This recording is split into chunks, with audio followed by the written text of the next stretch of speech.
오늘 말씀의 제목은 신앙의 야생성입니다. 오래전 온누리교회 컨퍼런스에 다녀온 적이 있습니다. 그곳에서 미국의 젊은 목사님의 강의를 듣게 되는데, 그 목사님께서 신앙의 야생성을 가져라 라는 제목의 강의를 하셨습니다.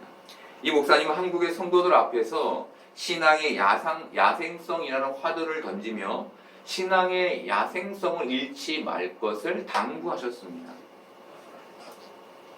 그분이 말한 신앙의 야생성은 전도의 삶, 믿음의 삶, 말씀의 삶, 기도의 삶을 유지하는 것이었습니다.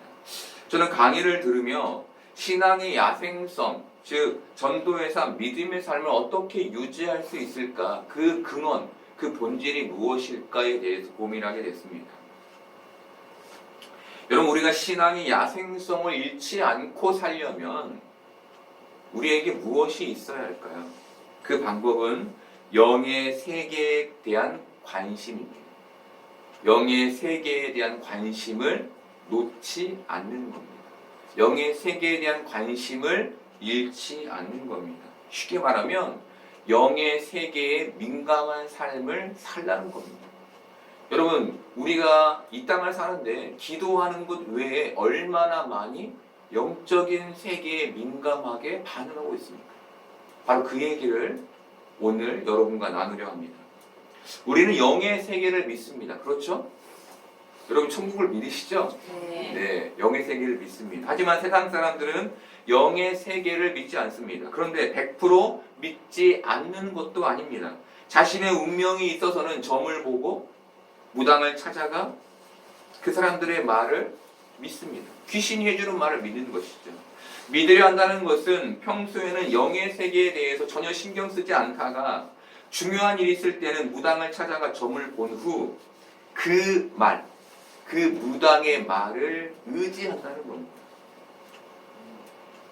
결국 여기에서 중요한 것은 그들이 자신에게 들려지는 말을 의지한다는 겁니다.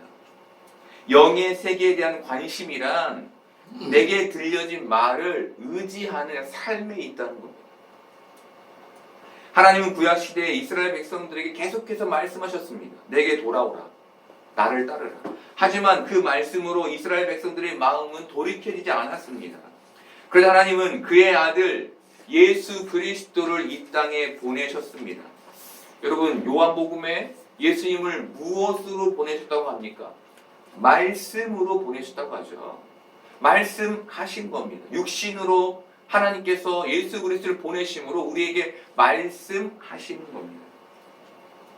그리고 성경은 하나님 그를 믿는 자, 그를 영접하는 자에게 하나님의 자녀가 되는 권세를 주셨다라고 말합니다.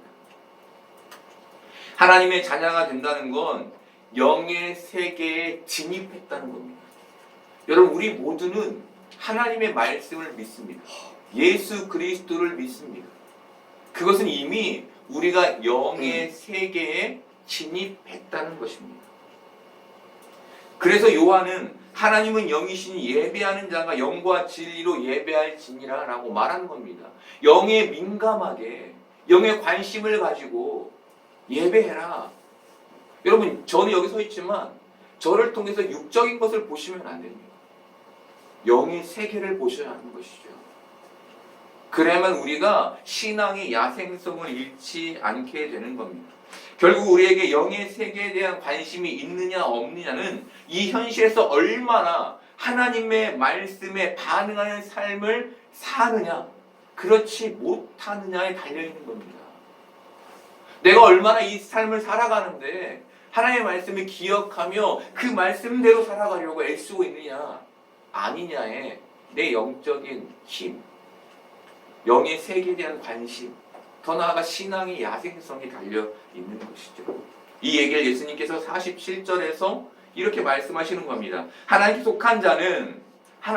속한 자는 하나님의 말씀을 듣나니 너희가 듣지 아니하면 하나님께 속하지 아니하였습니다. 대부분의 세상 사람들은 죽으면 끝이라고 생각합니다. 그런데 정말 죽으면 끝일까요? 그것은 아무도 모르죠. 왜 모릅니까? 아무도. 죽음에서 돌아온 자가 없기 때문이에요. 그런데 딱 한 분, 죽음에서 돌아온 분이 계십니다. 누구시죠? 예수 그리스도이십니다. 예수님만이 죽음에서 생명으로 다시 돌아오셨습니다. 그렇다면 우리는 누구의 말을 믿어야 할까요? 그렇죠. 예수님의 말입니다. 아이, 죽어서 다른 세상이 어디 있어? 아직 죽어보지 않은 사람이 한 말이 아니라 죽음에서 다시 돌아오신 분의 말을 들어야 하는 것이죠. 여러분, 죽음의 끝은 있음입니다. 세상 사람들은 없음이라고 생각하지만 우리에게 죽음의 끝은 있음입니다. 중요한 것은 죽음이 없음이 아닌 있음이라고 믿는 우리는 우리의 이 현실도 있음의 영역에 두어야 한다는 겁니다. 그게 바로 영의 영역인 겁니다. 영의 세계인 겁니다. 우리의 육신이 현실을 살지만 우리는 이미 영의 세계에 진입한 사람이기 때문에 우리의 영역을 영의 세계에 두고 살아가야 한다는 것이죠. 바로 이 있음의 삶이 영의 세계에 대한 관심에서 비롯되는 겁니다. 내가 믿음을 가지고 있지만 거기에 전혀 관심 없이 살아가는, 그렇게는 여러분 우리의 야생성이 우리가 있음의 영역에 우리를 두고 살지 못하는 거예요. 너희가 하나님께 속하지 않았다는 예수님의 말을 들은 유대인들은 예수님을 향해 당신은 사마리아 사람이라 거기에 귀신까지 들렸도다, 내 말이 옳지 않느냐라고 조롱 섞인 말로 예수님을 깎아내렸습니다. 유대인들이 예수님을 조롱 섞인 말로 깎아내린 이유는 그의 말을 부정하기 위해서였습니다. 재판이 있는 드라마를 보면 재판장들이 증인의 증언을 채택하지 못하게 하기 위해 그 검사들이나 변호사들이 그 사람의 정신과 경력, 이력을 내세우는 경우를 볼 수 있습니다. 지금 유대인들은 이와 같은 상황을 벌이는 겁니다. 저 사람 사마리아 사람, 저 사람 귀신 들렸어. 그러니까 그 말을 믿을 필요가 없어 라는 말을 하는 것이죠. 예수님의 말에 권위를 떨어뜨려서 자신들의 신앙의 정당성을 지키려 했던 겁니다. 예수님은 유대인들의 말에 49절로 나는 귀신 들린 것이 아니고 나는 오직 내 아버지를 공경하는데 너희가 나를 무시하는도다 라고 말씀하셨습니다. 그리고 나는 내 영광을 구하지 아니하지만 구하고 판단하는 이가 계신다 라고 말씀하셨습니다. 나는 내 영광을 구하지 않는다라는 말은 가짜는 자신의 영광을 구하지만 진짜는 자신의 영광을 구하지 않는다는 의미였습니다. 신앙의 가짜는 자신의 영광을 구한다는 겁니다. 내 이름이 높아지길 원한다는 겁니다. 하지만 신앙의 진짜는 나의 영광을 구하지 않고 하나님의 영광을 구한다는 겁니다. 여러분, 사기치는 사람들은 자신의 부를 자랑하거나 스스로 나는 이런 인맥을 가지고 있다고 자랑합니다. 내가 무엇인가 출중한 면이 있고 너희와 다르다라는 것을 자랑하는 것이죠. 그렇게 자신을 믿도록 만듭니다. 이게 사기꾼의 전형적인 수법입니다. 지금 예수님은 너희는 신앙의 가짜, 사기꾼이라는 말을 해주는 겁니다. 왜? 너희는 너희 신앙을 자랑하니까. 너희는 너희 업적을 자랑하니까. 너는 가짜야. 너희는 하나님의 영광을 위해 일하고 있지 않아. 그러니 너희는 사기꾼이야 라고 말해주는 겁니다. 여러분, 진짜는 겸손합니다. 진짜는 스스로 영광을 구하지 않습니다. 진짜는 하나님의 영광을 위해 삽니다. 이게 중요합니다. 진짜는 나의 영광이 아니라 하나님의 영광을 위해 삽니다. 왜 예배합니까? 하나님의 영광을 위해 예배합니다. 왜 일합니까? 하나님의 영광을 위해 일하는 겁니다. 저도 먹고 살아야죠. 여러분, 제대로 된 신앙의 고백이 아닌 겁니다. 물론 우리가 우스갯소리로 그렇게 얘기할 수 있지만 우리의 직장생활, 우리의 삶은 모두 다 하나님의 영광에 있어야 하는 겁니다. 이게 진짜인 겁니다. 이게 진짜. 그런데 세상은 전혀 다른 방향으로 흐르죠. 세상은 조그만 업적이라도 나타내고 자랑하려고 합니다. 나는 이런 사람이라고 과시하려고 합니다. 그런데 이런 모습은 교회에도 있습니다. 교인은 자신의 업적을 자랑하기 바쁩니다. 내가 이런 사람이야 라고 이 교회에서 큰 사람이 되기를 원합니다. 여러분, 이것은 진짜가 아닙니다. 진짜는 묵묵히 하나님의 영광을 구하며 일하는 사람입니다. 교회 안에서도 나를 드러내고 나를 내세우는 건 진짜가 아닙니다. 아직 신앙에 미성숙한 사람입니다. 아직 하나님 앞에서 하나님의 영광을 구하지 못하는 사람입니다. 예수님은, 진짜였던 예수님은 자신의 영광을 구하지 않으셨습니다. 자신의 영광을 구하지 않으셨다는 게 진짜의 증명이라는 겁니다. 증거라는 겁니다. 자신의 영광을 구하지 않는다고 하신 예수님은 사람이 내 말을 지키면 영원히 죽음을 보지 않게 될 것이라고 말씀하셨습니다. 예수님이 이 땅에 보냄받은 자기 사명, 우리를 하나님 나라로 인도해야 하는 그 사명을 이루기 위해 유대인들의 그 미움에도 불구하고, 그 조롱에도 불구하고 그 앞에서 하나님 나라의 말씀을 해 주신 겁니다. 여러분, 세상의 명예와 권력의 욕심을 내며 내게 주어진 사명을 이룰 수 없습니다. 자기 영광을 구하면 사명에서 점점 멀어지게 된다는 겁니다. 사명과 멀어져서 나를 위한 삶을 살게 된다는 겁니다. 예수님은 마태복음 25장의 달란트 비유를 통해 하나님께서 반드시 종인 우리에게 결과물을 물으실 것이라고 말씀하셨습니다. 여러분, 대단히 중요한 얘기고 두려운 얘기입니다. 하나님은 반드시 우리에게 결과물을 물으실 것입니다. 어떤 것에 대한 결과물입니까? 사명에 대한 결과물입니다. 사명에 대한 결과물. 네가 나의 영광을 위해 살았느냐에 대한 결과물인 것이죠. 주인은 주인에게 달란트를 받고 똑같은 이문을 남긴 종들에게 잘하였도다 착하고 충성된 종아, 내가 적은 일에 충성하였으며 내가 많은 것을 내게 맡기리니 내 주인의 즐거움에 참여할지어다 라고 말씀하셨습니다. 여러분, 어떻게 해야 우리가 받은 달란트 수대로 이문을 남겨서 칭찬받는 종이 될 수 있을까요? 우리가 어떻게 해야 그런 종의 삶을 살 수 있을까요? 신앙의 야생성을 가질 때, 영의 세계에 대한 관심을 가질 때 가능한 겁니다. 영의 세계에 관심을 가져야만 우리에게 주어진 사명을 잊지 않고 살아낼 수 있는 겁니다. 그래야만 세상의 철학, 세상의 물결에 휩쓸리지 않고 오롯이 주님 앞에서 신앙의 삶을 걸어갈 수 있는 겁니다. 며칠 전에 아는 청년 가정을 만났습니다. 아이를 키우고 있는 가정인데 유치원에 자기 딸을 데리러 갔는데 아이 둘만 남아있다는 겁니다. 그래서 왜 그러냐고 선생님한테 물어봤더니 아이들이 3시면 되면 다 학원으로 간다는 거예요. 유치원인데 이제 6살, 7살 아이들이 다 학원으로 가서 거기 남아있지 않다는 거예요.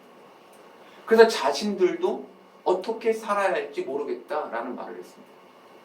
여러분, 교육에 대해서 마찬가지로 신앙에 대해서도 휩쓸리지 않으려면 우리가 영적 세계에 대한 민감함을 가지고 신앙의 야생성을 잃어서는 안 되는 겁니다. 아멘.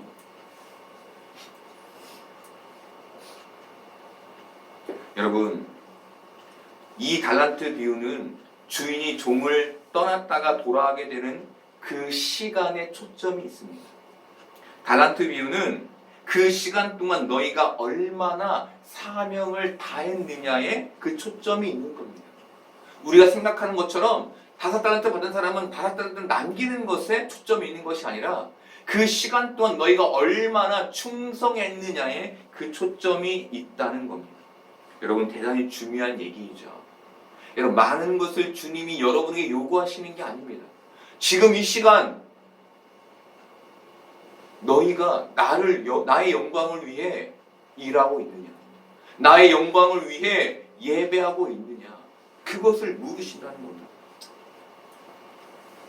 여러분, 우리가 이 현실에서 우리를 보내신 이를 위해 우리에게 주어진 시간 동안 사명을 다하기 위해 이 사명의 삶을 살아내기 위해 영적인 관심을 잃어서는 안 되는 겁니다. 바로 이 영적인 관심에서 신앙의 야생성이 일어나고 생겨나기 때문인 겁니다. 예수님은 원수를 사랑하라, 7번씩 70번이라도 용서하라는 말씀을 우리에게 해주셨습니다.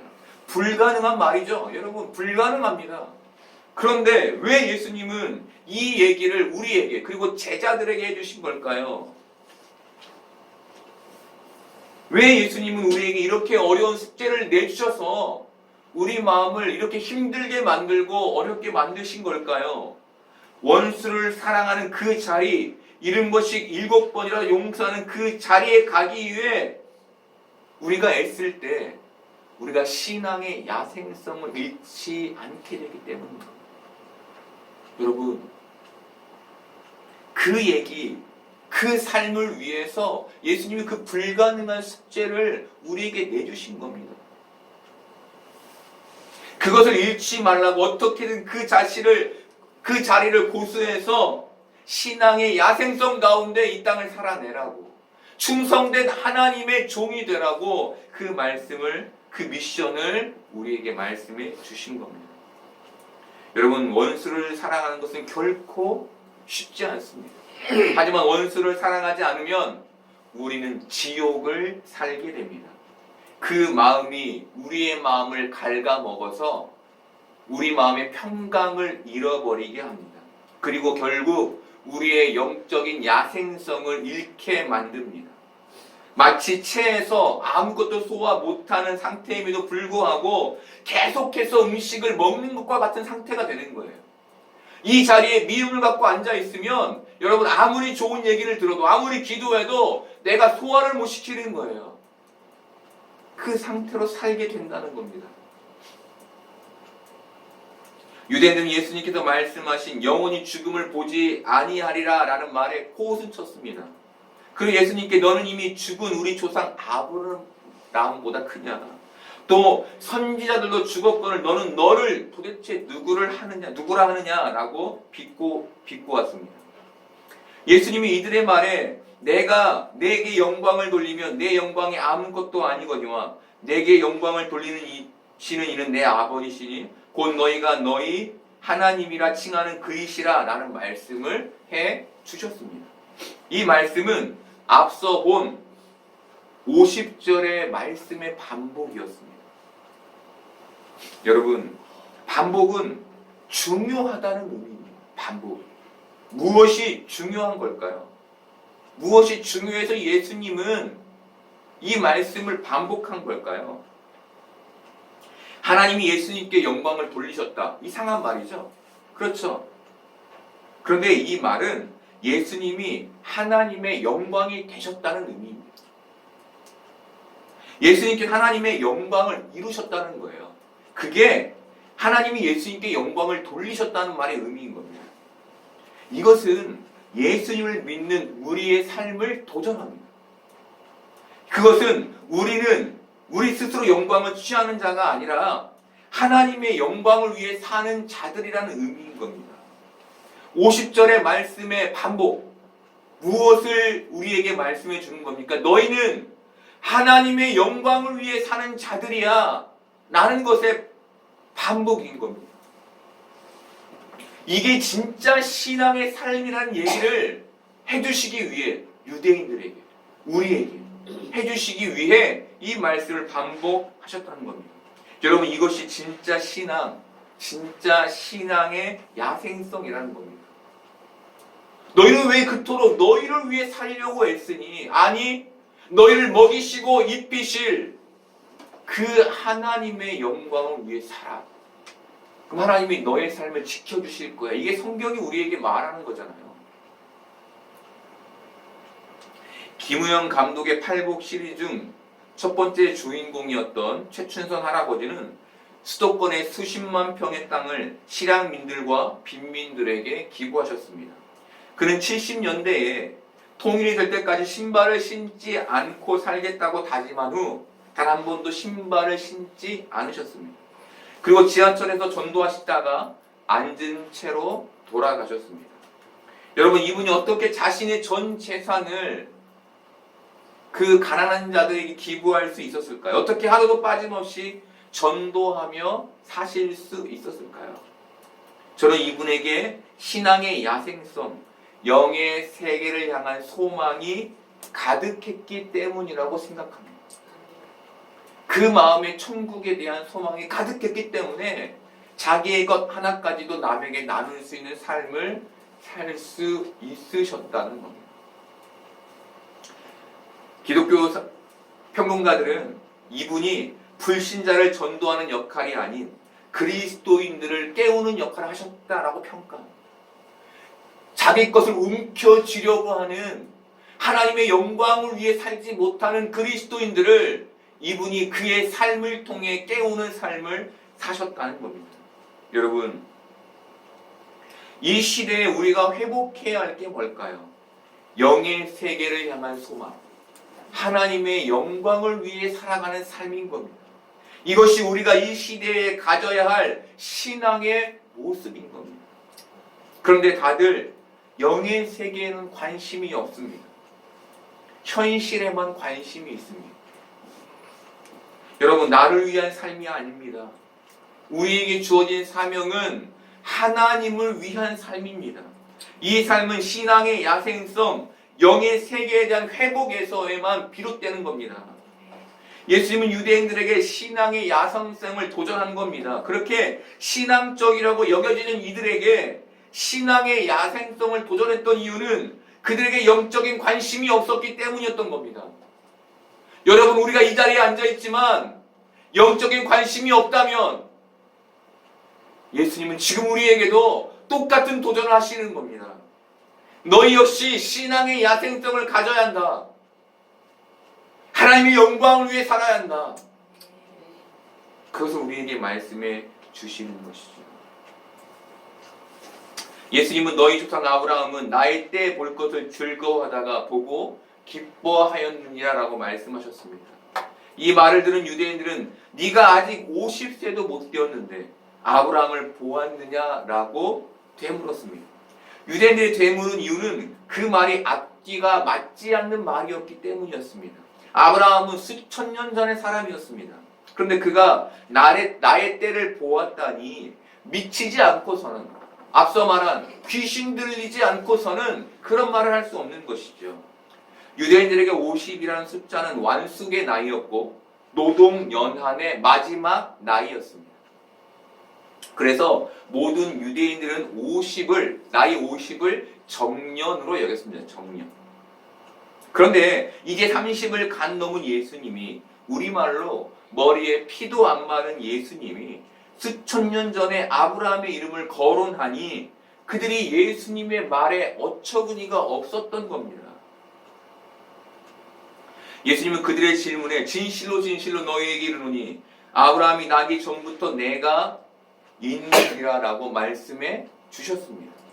그리고 이 말을 들은 유대인들은 예수님을 돌로 치려했습니다.